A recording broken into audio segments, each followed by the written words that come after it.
வணக்கம். புதுச்சேரி அரசு கல்வித்துறை சார்பில் நடைபெற்ற குழந்தைகள் தின விழாவில் முதல்வர் ரங்கசாமி கலந்து கொண்டு சிறந்த படைப்பாளி குழந்தைகளுக்கு விருதுகள் வழங்கி பாராட்டினார். புதுச்சேரி அரசு பள்ளி கல்வி இயக்ககம் சார்பில் குழந்தைகள் நாள் விழா 2024 இன்று காமராஜர் மணிமண்டபத்தில் நடைபெற்றது. இந்த விழாவில் முதலமைச்சர் ரங்கசாமி முதன்மை விருந்தினராக பங்கேற்று சிறந்த படைப்பாளி குழந்தைகளுக்கான விருதுகளை வழங்கினார். கல்வி அமைச்சர் நமச்சிவாயம் விழாவிற்கு தலைமையேற்று குழந்தைகள் நாள் விழா போட்டிகளில் மண்டல அளவில் வென்றவர்களுக்கு பரிசுகளை வழங்கினார். விழாவில் சட்டப்பேரவைத் தலைவர் செல்வம், சட்டமன்ற உறுப்பினர் KSP ரமேஷ் ஆகியோர் வாழ்த்துரை வழங்கினர்.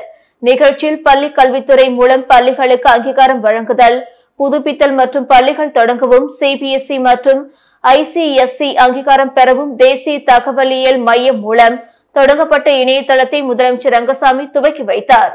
மேலும் பள்ளி கல்வித்துறை மூலம் இந்த வருடம் பள்ளி முன்பருவ குழந்தைகளுக்கான கதைகள், பாடல்கள் மற்றும் 6ஆம் வகுப்புக்கான புதுச்சேரியின் வரலாறு புத்தகமும் வெளியிடப்பட்டது. இந்த நிகழ்ச்சியில் பள்ளி கல்வி இயக்குநர் பிரியதர்ஷினி, துறை அதிகாரிகள், ஆசிரியர்கள் மற்றும் திரளான மாணவ மாணவியர்கள் கலந்து கொண்டனர்.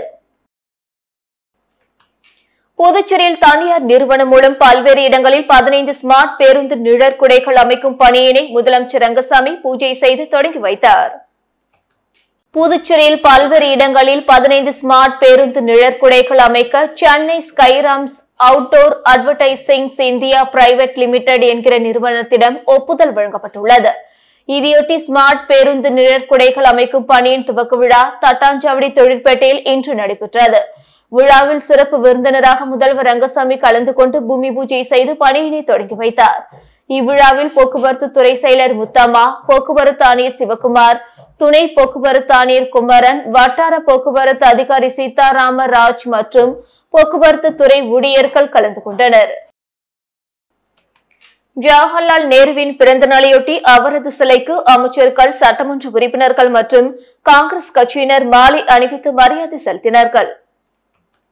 புதுச்சேரி அரசின் செய்தி மற்றும் விளம்பரத்துறை சார்பில் மறைந்த முன்னாள் பிரதமர் நேருவின் பிறந்த நாள் இன்று கொண்டாடப்பட்டது.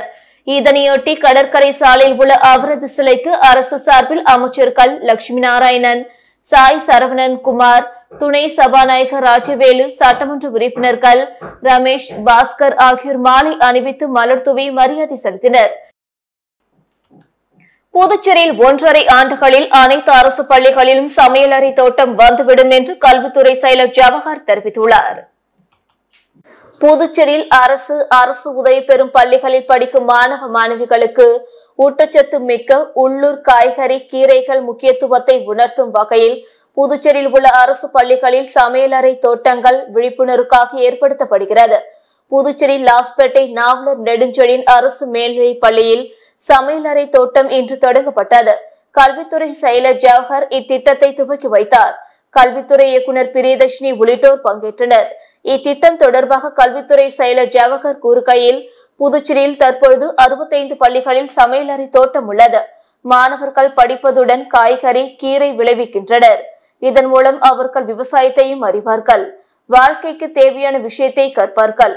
1.5 ஆண்டுகளில் அனைத்து பள்ளிகளிலும் சமையலறை தோட்டம் வந்துவிடும். இங்கிருந்து காய்கறி, கீரை ஆகியவற்றை அக்ஷய பாத்திரா எடுத்து சென்று சமைத்து அவர்களுக்கு மதியம் சத்தான உணவாக திருப்பி தருவதால் இச்சத்து குழந்தைகளுக்கு முழுமையாக கிடைக்கும் என்றார். வணக்கம். புதுச்சேரி மாவட்டத்தில் இருக்கிற இந்த நாவலர் நெடுஞ்செழியன் ஹையர் செகண்டரி ஸ்கூலில் கிச்சன் கார்டன் அப்படின்னு சொல்லிட்டு ஒரு ப்ராஜெக்ட், ஸ்டூடெண்ட்ஸோட ப்ராஜெக்ட், அக்ஷய பாத்திராவோட சப்போர்ட்டோட இந்த ஸ்கூல் மேனேஜ்மெண்ட் தலைமையில் இந்த ப்ராஜெக்டை வந்து இன்றைக்கி ஒரு திறப்பு விழா பண்ணியிருக்கோம். இதில் பார்த்திங்கன்னா ஸ்டூடெண்ட்ஸ்க்கு வந்து அவங்க படிக்கிறது மட்டும் இல்லாமல் அவங்க வந்து அதை ரியல் லைஃப்பில் ப்ராக்டிஸ் பண்ணுற மாதிரி ஒரு சில யூஸ்ஃபுல்லான காய்கறி வகைகள், அதாவது கத்திரிக்காய், வெண்டைக்காய், அந்த மாதிரி காய்கறி வகைகள், கீரை வகைகள், சிறுகீரை, அரைக்கீரை, தண்டுக்கீரை, இந்த மாதிரி கீரைகள்லாம் வந்து ஸ்டூடெண்ட்ஸோட மேற்பார்வையில் இந்த ப்ராஜெக்டை வந்து அக்ஷய பாத்திரா சப்போர்ட்டோடு இது பண்ணியிருக்காங்க. ரொம்ப மகிழ்ச்சியாக இருக்குது பார்க்குறப்போ. ஏன்னா இது ஸ்டூடெண்ட்ஸே மெயின்டைன் பண்ண போகிறாங்க. அவங்களுக்கு அதில் இருக்கிற சின்ன சின்ன விஷயங்கள், நுவான்சஸ்ன்னு சொல்லக்கூடிய சின்ன சின்ன விஷயங்கள்லாம் வந்து விவசாயத்தில் எப்படின்றத அவங்களுக்கு இதை செயல்முறை விளக்கமாக அவங்களே கற்றுக்க முடியும். உதாரணத்துக்கு சொல்லணுன்னா அதில் இப்போது விதை வச்சுட்டு மட்டும் பத்தாது, அதில் இருக்கிற களை எடுக்க தெரியணும். அதில் வந்து மெனூரிங் சொல்லக்கூடிய ஃபெர்டிலைசர்ஸ் அந்த மாதிரி இதெல்லாம் போட தெரியணும். யார் காலையும் மிதிப்படாமல் பாதுகாக்கணும். இப்படி பல விஷயங்கள் வந்து விவசாயத்தில் இருக்குது. அதாவது அது ஒரு வாழ்க்கை முறை மாதிரி. ஸோ அந்த வாழ்க்கை முறையை ஸ்டூடெண்ட்ஸ்க்கு ஒரு டெமான்ஸ்ட்ரேட்டிவ் பர்பஸ்க்காக பண்ணது வந்து ஒரு பெரிய விஷயம். இதே மாதிரி புதுச்சேரியில் இருக்கிற கிட்டத்தட்ட 65 கவர்மெண்ட் ஸ்கூலில் கிச்சன் கார்டன் இருக்குது. வெகு விரைவில் இன்னும் ஒரு வருஷத்தில் 1.5 வருஷம் டைமில் எல்லா ஸ்கூல்லையுமே கிச்சன் கார்டன் இருக்கும். அக்ஷய பாத்ரா ஃபவுண்டேஷன் வந்து அங்கே வளர்க்க அந்த காய்கறிகளையே வந்து அவங்களோட கிச்சனுக்கு எடுத்துகிட்டு போயிட்டு சென்ட்ரலைஸ் கிச்சன் மூலிமா திரும்ப ஸ்டூடெண்ட்ஸ்க்கே வந்து அதை டெய்லி அவங்களோட மதிய உணவில் சப்ளை பண்ணுற மாதிரி ஒரு பிளானில் இருக்காங்க. இப்படி நடந்ததுன்னா அந்த மாணவர்களுக்கு வந்து நல்ல ஒரு ஆர்கானிக் வெஜிடபிளும் கிடைக்கும். அதே சமயத்தில் அவங்களுக்கு அந்த விவசாயத்தை பற்றின ஒரு நுவான்சஸ் சின்ன சின்ன விஷயங்கள் வந்து அவங்களுக்கு வந்து இது மூலிமா கற்றுக்கவும் முடியும். மாணவர்களுக்கு இது ஒரு நல்ல டிஸ்ட்ராக்ஷனாக இருக்கும் அப்படிங்கிறத நாங்கள் விரும்புகிறோம். 50,000 மாணவர்களுக்கு பண்ணுறாங்க. கிட்டத்தட்ட 8 பேட்சில் பண்ணுறாங்க. 8 பேட்ச். ஸோ காலையில் 4 மணிக்கு தொடங்கி ஒரு 10 மணிக்குள்ளே அவங்களோட ப்ரொடக்ஷனை முடித்து அவங்களோட லாஜிஸ்டிக்ஸ் சப்ளை செயின் எல்லாத்தையுமே எங்களால் இன்றைக்கி மேற்பார்வை பண்ண முடிஞ்சுது. ஃப்ளாலெஸ்ஸாக இருக்குது. இன்ஃபேக்ட் நான் போன சனிக்கிழமை ஒரு ஸ்கூல் இன்ஸ்பெக்ஷன் போயிருந்தேன். அப்போ ஸ்டூடெண்ட்டோட பசங்களோட ஃபீட்பேக்கு டீச்சர்ஸோட ஃபீட்பேக் கேட்குறப்போ அவங்க மதிய உணவை நல்லா விரும்பி சாப்பிட்றாங்க. ஒரு சில ஸ்டூடெண்ட்ஸ் வீட்டிலேருந்துமே கேரியர் கொண்டு வந்தாலும் சாப்பிட்டு முடித்த பிறகு அந்த காலி கேரியரில் வீட்டுக்கு எடுத்துகிட்டு போகிறாங்க சாப்பாடு, அவங்களோட கோட்டா சாப்பாடு. ஸோ இது வந்து ஒரு நல்ல மகிழ்ச்சியான விஷயம். ஏன்னா நல்ல ஒரு சத்தான உணவு கரெக்டாக அதோட டெய்லி டயட்ரி இன்டேக்னு சொல்லுவாங்க.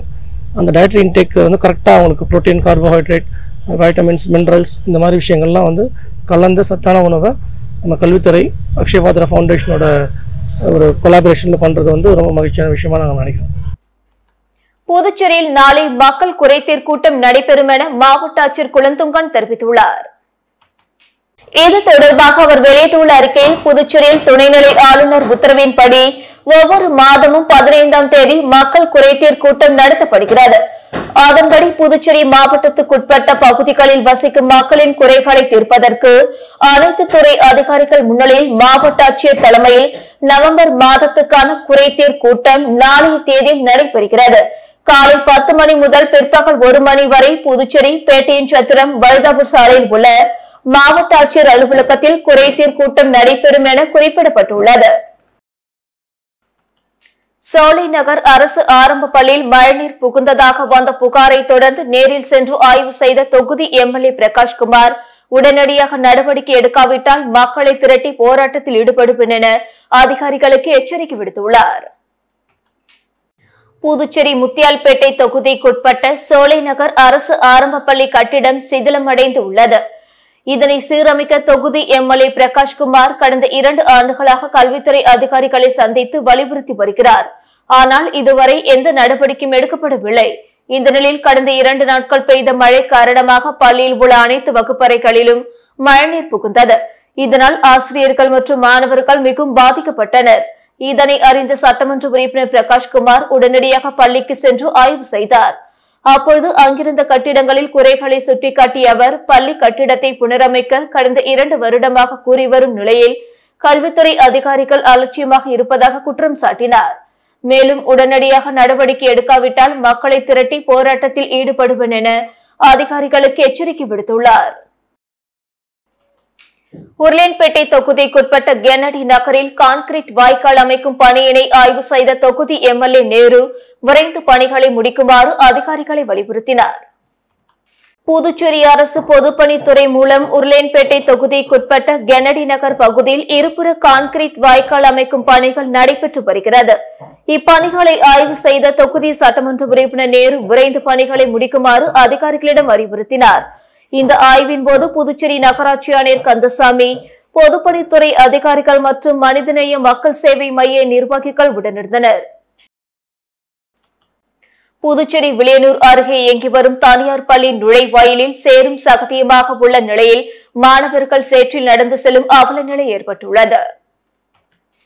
புதுச்சேரி வில்லியனூரிலிருந்து 10 கண்ணு செல்லும் சாலையில் பிரபல தனியார் பள்ளி இயங்கி வருகிறது. இந்நிலையில் பருவமழை காலம் தொடங்கியுள்ள நிலையில் பள்ளி நுழைவாயில் முன்பு சேரும் சகதியுமாக காணப்படுகிறது. புதுவையில் அடிக்கடி விட்டு விட்டு மழை பெய்து வருவதால் இந்த நிலை ஏற்பட்டுள்ள நிலையில் பள்ளிக்கு வரும் மாணவர்களின் பெற்றோர் வாகனங்கள் அவ்வப்போது சேற்றில் சிக்கி கீழே விழுவதும் மாணவர்களின் சீருடை மற்றும் காலணிகள் அசுத்தம் ஆவதும் தொடர்கதையாகி வருவதாக அப்பள்ளியில் பயிலும் மாணவர்களின் பெற்றோர்கள் மன வருத்தத்தில் உள்ளனர். இது தொடர்பாக பள்ளி நிர்வாகத்திடம் பல ஆண்டுகளாக புகார் தெரிவித்தும் எந்தவித நடவடிக்கையும் எடுக்கவில்லை என பெற்றோர்கள் குற்றம் சுமத்தியுள்ளனர். இதே நிலை நீடித்தால் பள்ளிக்கு முன்பு போராட்டம் நடத்தப்படும் எனவும் பெற்றோர்கள் எச்சரித்துள்ளனர். புதுச்சேரி வெள்ளாள வீதியில் அமைந்துள்ள அருள்மிகு நந்திகேஸ்வரர் கோவிலில் நடைபெற்ற ஐப்பசி மாத வளர்ப்பிறை பிரதோஷ வழிபாட்டில் திரளான பக்தர்கள் பங்கேற்று சாமி தரிசனம் செய்தனர். புதுச்சேரி வெள்ளாள வீதியில் மிகவும் பிரசித்தி பெற்ற அருள்மிகு நந்திகேஸ்வரர் கோவில் அமைந்துள்ளது. இக்கோயிலில் ஐப்பசி மாத வளர்ப்பிறை பிரதோஷ வழிபாடு நடைபெற்றது. இந்த பிரதோஷத்தை முன்னிட்டு கோயில் வளாகத்தில் உள்ள நந்தி பகவான் மற்றும் நந்திகேஸ்வரருக்கு பால், தயிர், சந்தனம், இளநீர், பன்னீர் உள்ளிட்ட பல்வேறு திரவியங்களை கொண்டு அபிஷேகம் செய்யப்பட்டது. தொடர்ந்து வண்ண மலர்களால் அலங்கரிக்கப்பட்ட நந்திக்கு மகா தீபார்த்தனை காண்பிக்கப்பட்டது.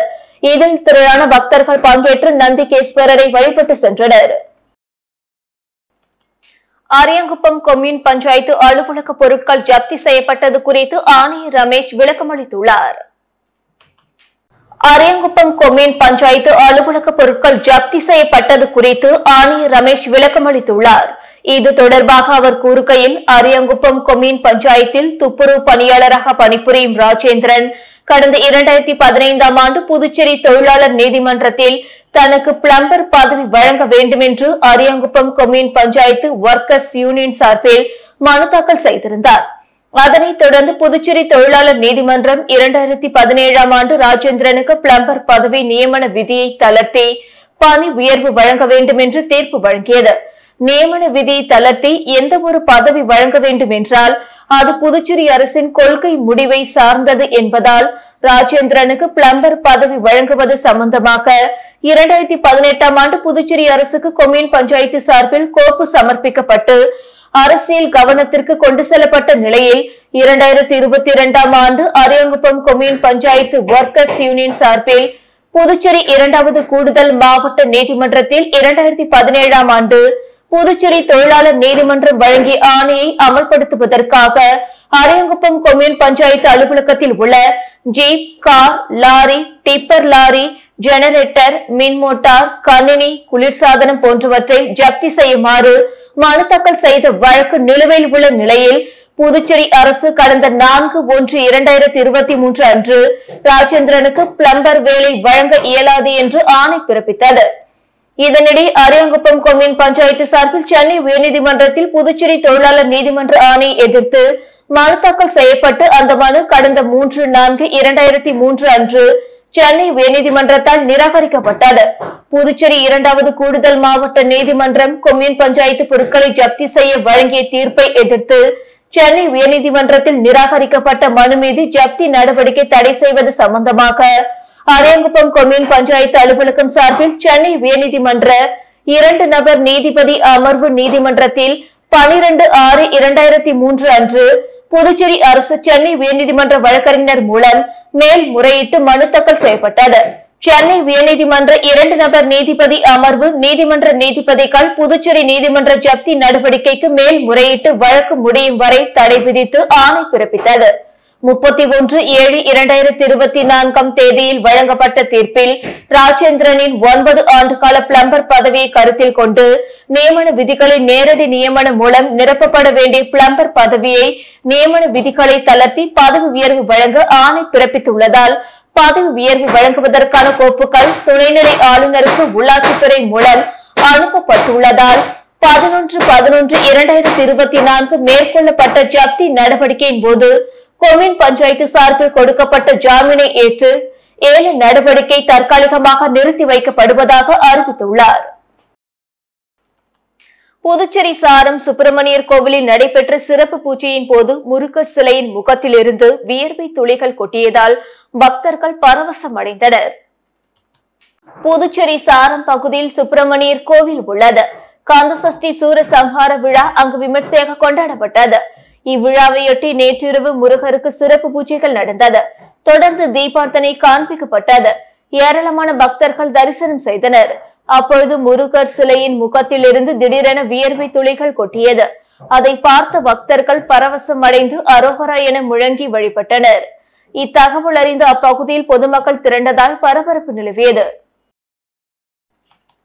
புதுவை அரசில் பணிபுரியும் தினக்கூலி ஊழியர்களுக்கு அகவிலைப்படியை 3% உயர்த்தி அரசு உத்தரவிட்டுள்ளது. மத்திய அரசு ஊழியர்களுக்கு 7வது ஊதிய குழுவின் அடிப்படையில் அகவிலைப்படி 3% உயர்த்தி வழங்கப்பட்டது. அதன் அடிப்படையில் கடந்த ஜூலை மாதம் 1ஆம் தேதியிலிருந்து 50% அகவிலைப்படி 53% உயர்த்தி வழங்கப்படும் என கூறப்பட்டது. இதை பின்பற்றி புதுவை அரசு ஊழியர்களுக்கு அகவிலைப்படி உயர்த்தப்படுவதாக நிதித்துறை உத்தரவிட்டது. இந்த நிலையில் புதுவை அரசில் பணியாற்றும் முழுநேர தினக்கூலி ஊழியர்களான உதவியாளர்கள், தூய்மை பணியாளர்கள், தோட்ட பராமரிப்பாளர்கள், சமையலர், பாதுகாவலர்கள், சலவையாளர், ஓட்டுநர்கள், எழுத்தர்கள், தச்சர்கள், டெலிபோன் ஆபரேட்டர்கள், electrician, lift operator, stenographer, data entry operator உள்ளிட்டோருக்கும் அகவிலைப்படி உயர்த்தப்படுகிறது. மேலும் புதுவை அரசின் பல்வேறு துறைகளில் பணியாற்றும் முழுநேர தினக்கூலி ஊழியர்களுக்கும் அகவிலைப்படி உயர்த்தப்பட்டுள்ளது. புதுச்சேரியில் வியாபாரியிடம் ரூபாய் 1.65 கோடி நூதன மோசடியில் ஈடுபட்ட மர்ம நபர்கள் குறித்து போலீசார் விசாரித்து வருகின்றனர். புதுச்சேரி தில்லை மேஸ்திரி வீதியை சேர்ந்தவர் சரவணன். இவர் மின்சார பொருட்கள் விற்கும் வியாபாரி. இவரை கடந்த சில மாதங்களுக்கு முன்பு வாட்ஸ்அப்பில் மர்ம நபர்கள் தொடர்பு கொண்டுள்ளனர். அவர்கள் இணையதளம் மூலம் வர்த்தகத்தில் முதலீடு செய்து அதிக லாபம் சம்பாதிக்கலாம் என்றனர். இதனை நம்பிய சரவணன் பல்வேறு தவணைகளாக மொத்தம் ரூபாய் 1.65 கோடி முதலீடு செய்ததாக தெரிகிறது. அதன்படி அவருக்கு ரூபாய் 10 கோடி வரை லாபம் கிடைத்திருப்பதாக கணக்கில் காட்டப்பட்டது. இதனை அவர் எடுக்க முயன்ற போது பணம் கிடைக்கவில்லை. இதனால் தான் ஏமாற்றப்பட்டதை அறிந்து கோரிமேடு இணைவழி குற்றப்பிரிவில் புகார் அளித்தார். அதன் பேரில் போலீசார் வழக்கு பதிந்து விசாரித்து வருகின்றனர். இத்துடன் செய்திகள் நிறைவடைந்தன. வணக்கம்.